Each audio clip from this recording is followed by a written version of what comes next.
सकारात्मक सोच को आओ सारे भारत में फैलाए।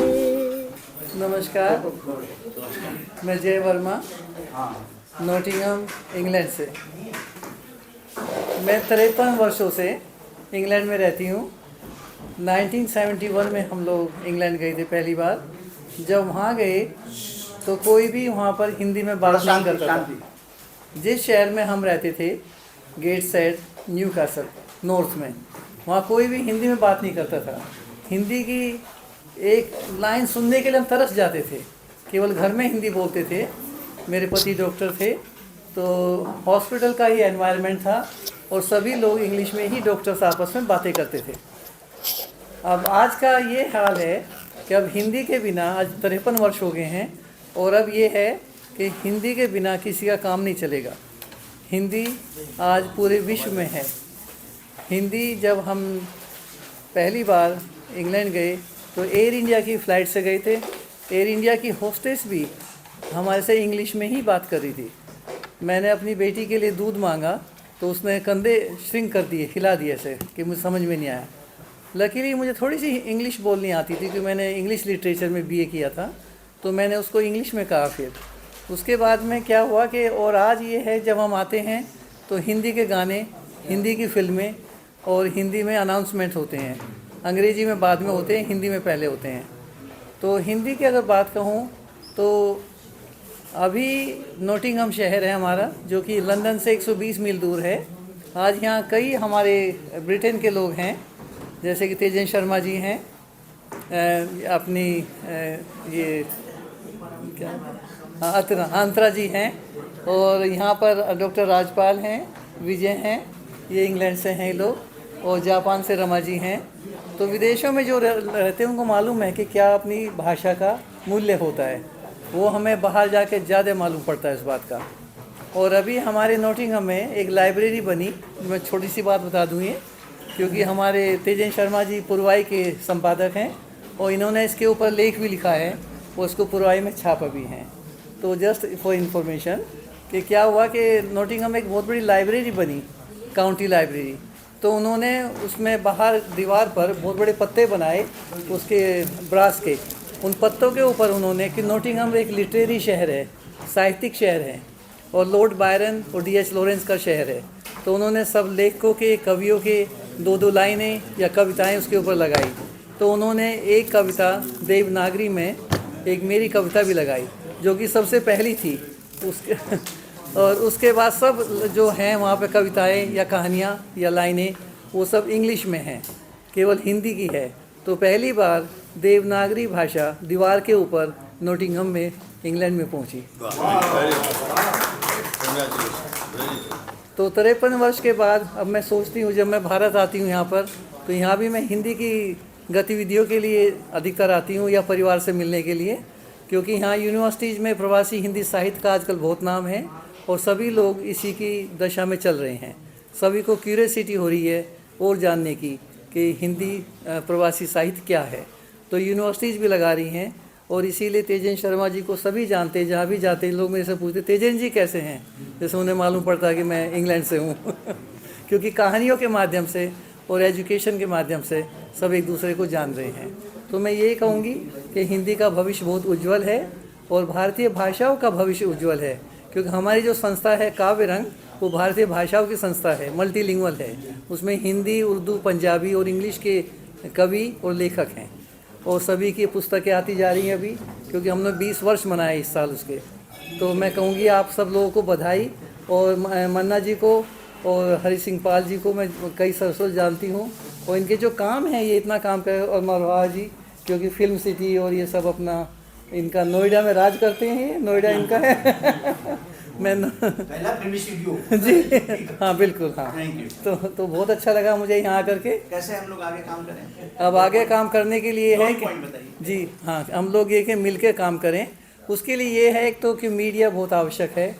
मीडिया के बिना तो काम चलेगा नहीं, और आज के ज़माने में तो व्हाट्सएप और ये अपना ट्विटर और सभी तरह का मीडिया आजकल है।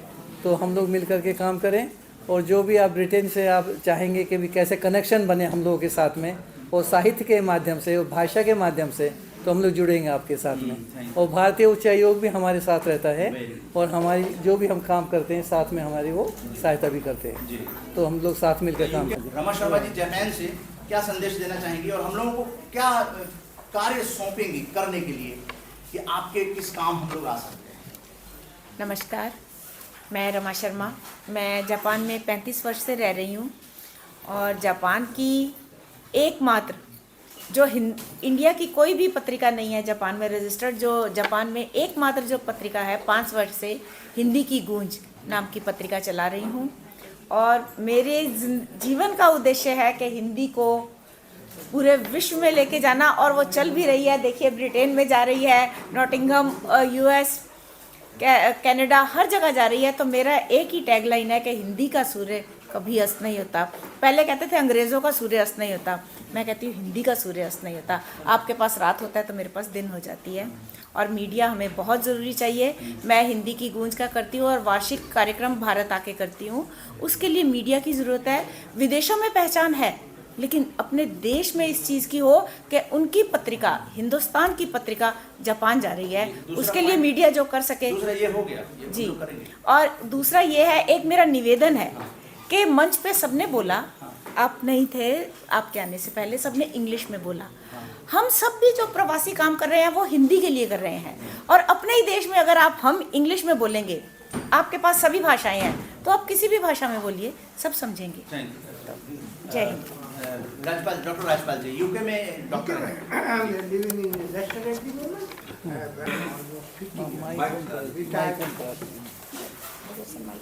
ये भी दे दीजिए। Retired 12 years ago, and this is my good lady, and she's been supporting to me all my life. We got 2 kids. Another one is also a doctor. My son is doctor. My daughter is also property management. And our sister Jia Verma introduced to us to this program, so that we came to it. And we will support this venture as much as we can do, really. Whatever you delegate to us, we'll do. Whatever Jay delegate to us, we'll support this cause, for a positive thinking and this kind of thing. Yeah. So,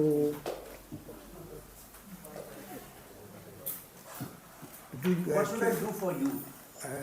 I think whatever you delegate to us to do, we will try to do that anyway, whatever you suggest us, because we are new to this place anyway, new to this RGS anyway, so we don't know about much about this movement anyway, but I think Jay will also help us to whatever we can do for this.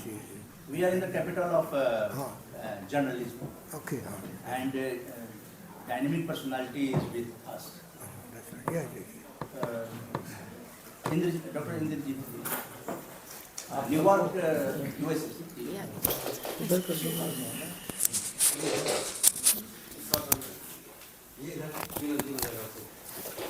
आप सबको मेरा इंद्रजीत शर्मा है। मैं पिछले 41 साल से USA में रह रहा हूँ और वहाँ पर रहता हुआ अंतर्राष्ट्रीय हिंदी समिति, मैं हिंदी की सेवा कर रहा हूँ। बच्चों को निःशुल्क हम हिंदी पढ़ा रहे हैं वहाँ पर, और साल में एक बार लगभग 25-30 शहरों में कवि सम्मेलन कराते हैं, और हम लोग अधिवेशन और वेबिनार करा रहे हैं। पूरे हिंदुस्तान से प्रोफेसरों को एकत्र कर उनके लेक्चर करा रहे हैं।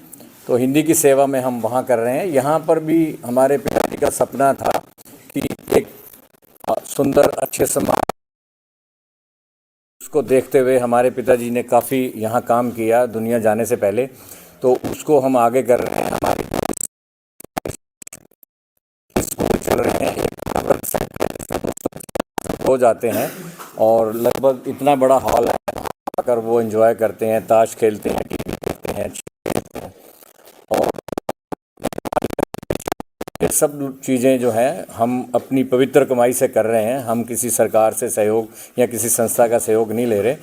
तो मेरा भी आपसे अनुरोध है कि हमें चाहिए कि हम अपने बच्चों को क्रिश्चियन स्कूलों में या बड़े बड़े अंग्रेज़ों के द्वारा स्थापित किए गए स्कूलों में ना पढ़ाया जाए, उनको आर्य समाज के या दूसरे स्कूलों में पढ़ाया जाए, उनको हिंदी पढ़ाई जाए।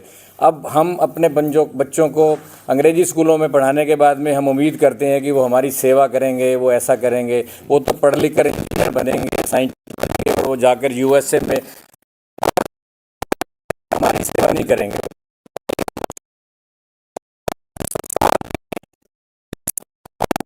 बच्चे हमारे काम आए।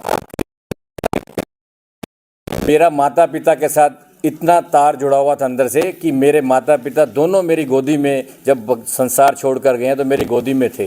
वो मेरी तरफ देखते थे तो मुझे पता लग जाता था कि इनको पानी चाहिए या खाना चाहिए। तो हमें भी चाहिए कि हम अपने बच्चों को अच्छे संस्कार, संस्कृति दें, और जिससे हमारा जो अंतिम जीवन का अंतिम पड़ाव है वो अच्छी तरह निकले। इस कामों के अलावा लगभग 50 पुस्तकों का प्रकाशन मैं कर चुका हूं, और ये सभी पुस्तकें फ्री ऑफ कॉस्ट हैं। कुछ पुस्तकें मैं अपने साथ लाया फ्री बांटने के लिए। बात है कि दो तरह के पहलू होते हैं हर चीज के। एक होता है एड हॉक काम करना, और एक होता है ऑर्गेनाइज्ड काम करना। हिंदी को लेके पूरी दुनिया में, भारत समेत, ऑर्गेनाइज्ड काम कोई नहीं हो रहा।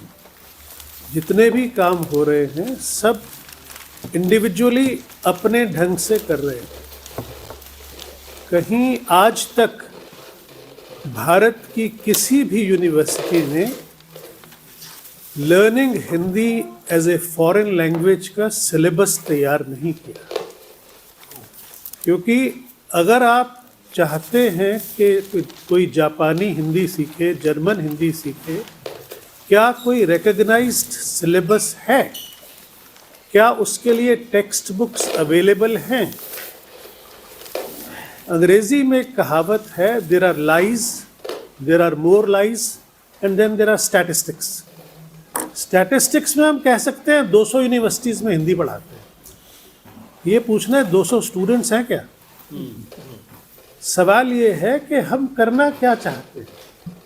हम हिंदी को आगे बढ़ाना चाहते हैं या हिंदी के माध्यम से अपने आप को आगे बढ़ाना चाहते हैं?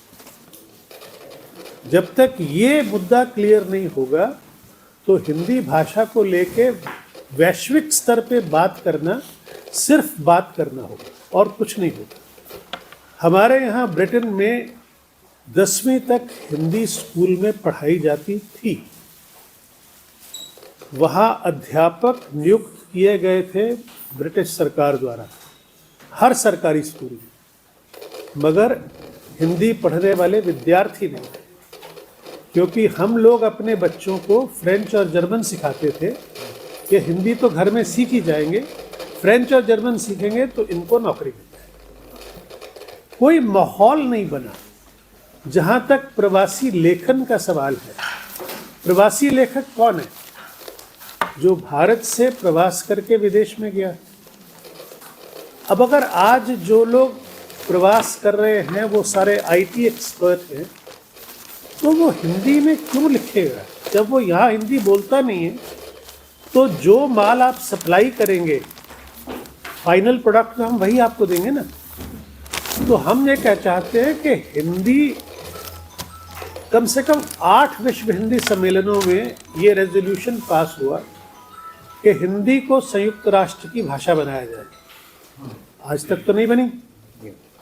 उसमें तो भारत सरकार लगी हुई है ना। आप तो एक छोटी सी संस्था है भारत सरकार के सामने। सपोज आज हम यहाँ 10 रेजोल्यूशन पास कर दें, उनको कैरी आउट कौन करेगा, कैरी फॉरवर्ड कौन करेगा? उसके लिए जो पैसा चाहिए वो कौन लगाएगा? अगर भारत सरकार 8 विश्व हिंदी सम्मेलन के बाद आज तक हिंदी को संयुक्त राष्ट्र की भाषा नहीं बना पाई, तो हम किस मुगालते में बैठे हैं? सच जो होता है उसे पहले तो ढूंढना होता है, फिर समझना होता है और फिर सहना होता है। हम सब जो भी काम कर रहे हैं ये हमारे साथ खत्म हो जाएंगे। कल रमा नहीं होगी तो हिंदी की गूंज बंद, कल मैं नहीं होऊंगा तो कथा यूके और पूर्वाई पत्रिका बंद, कल जया जी नहीं होंगी तो नॉटिंघम के अंदर हिंदी का नाम लेने वाला कोई नहीं। ये इसलिए कि everything is ad hoc. Single handedly हम लोग काम कर रहे हैं।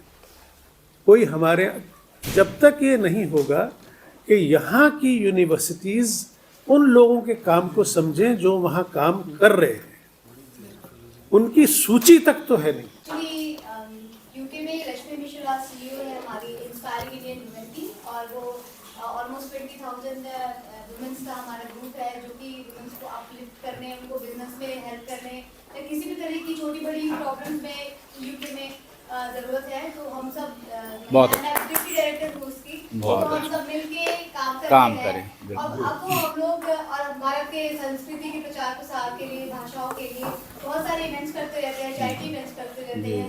बट इंडिया में जैसे हम आना शुरू कर दिए, मैं 2 साल से प्रवासी भारतीय अटेंड कर रही हूँ, इस बार भी गई थी उड़ीसा, वही थी साड़ी भी ली। तो वो यहाँ पे जब भी हम आते हैं तो हम धीरे धीरे भारतीयता कम होते देखते जाते हैं। तो यहाँ पे एक्चुअली उल्टा होते जा रहा है, हम मोदी जी के आने के बाद से ज्यादा भारतीय विदेशों में होते जा रहे हैं। मैं करेक्ट करना चाहता हूँ। नहीं मतलब क्या है कि लोग, मुझे ऐसा लगता है जितने लोग मिले हैं वो कुछ ज्यादा वेस्टर्नाइज होते जा रहे हैं। कंपैरेटिवली यूके में लोग ज्यादा भारतीय होते जा रहे हैं। संस्कृति को चल रहे हैं।